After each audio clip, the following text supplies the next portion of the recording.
C'est plus impressionnant. Et puis tu le vois tout. Et tout se termine.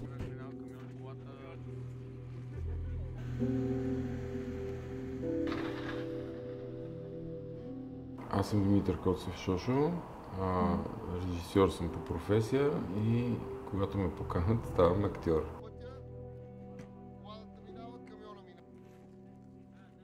В този филм образа ми е на Димитър Каравелов, който е много неприятен тип. Опитах се да вложа в него нещо, което съм си представил, че е вярно за начинът, по който той се държи. Разбира се, това беше с много разговори с Андре, режисьора на филма, и за мен пък от друга страна беше приятно да бъда така послушната част на създаването на един филм, т.е. да следвам неговата визия, да следвам това, което той си представя за образа. На пръв поглед Каравелов, разбира се, е много различен от мен. Той в крайна сметка си е плод и на средата, в която е израснал, хората, с които общува. Не го оправдавам за постъпките му, но си ги обяснявам по този начин.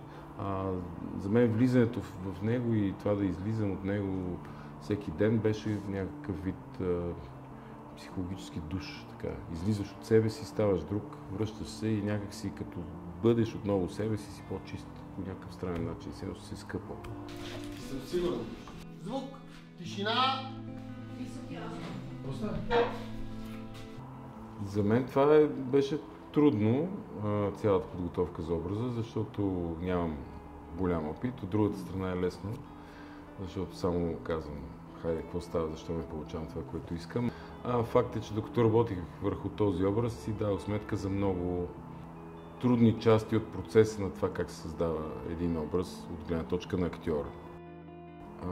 Само ще ви кажа, че ние имаме една шега помежду си. Той ми нарича Марчело, аз го наричам Федерико. Който знае за киното повече, ще се сети кои са тия двама хора. Така че ние имаме така усещането, че сме се срещнали и че скоро пак бихме работили заедно, точно по този начин. Аз като актьор, той като режисьор. Той е много, много деликатен като режисьор, много внимателен с актьорите. Същевременно има много категорична визия как и какво снима. Аз се чувствах много комфортно. Имах свободата да предлагам, имах и все пак задълженията да следвам една линия, която той си представя. Нито за миг не съм усетил някакво напрежение, нито от страна на него, нито от страна на екипа, което също е негова заслуга. А това е много важно, според мен, за един филм. Здравата атмосфера и тя тръгва от режисьора. Така че работата ми с Андре беше песен.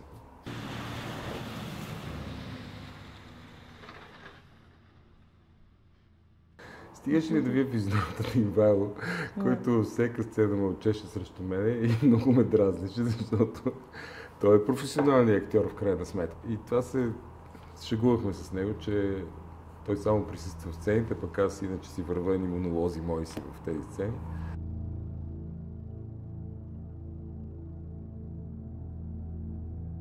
Най-голямото предизвикателство не беше толкова да запомня репликите, колкото да не ги забравя в момента, в който камерата тръгне и режисьора каже начало. Там има един момент, който така, може би за пръв път го преживях, в който просто изведнъж нямам нищо в главата и не мога да продължа да говоря и не знам изобщо къде съм и какво трябва да кажа и защо съм там и кой съм.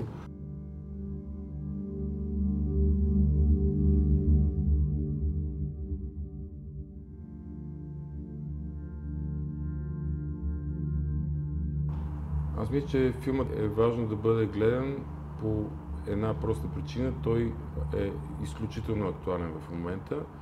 Той говори за нещата, от които трябва да се срамуваме и нещата, които трябва да променяме и хората, от които трябва да се срамуваме и хората, с които можем да се гордеем, защото има от всеки вид в нашата страна.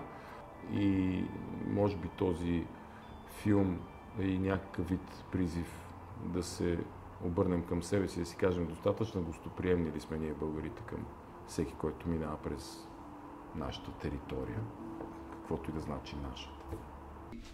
Не, аз нямам нужда от това.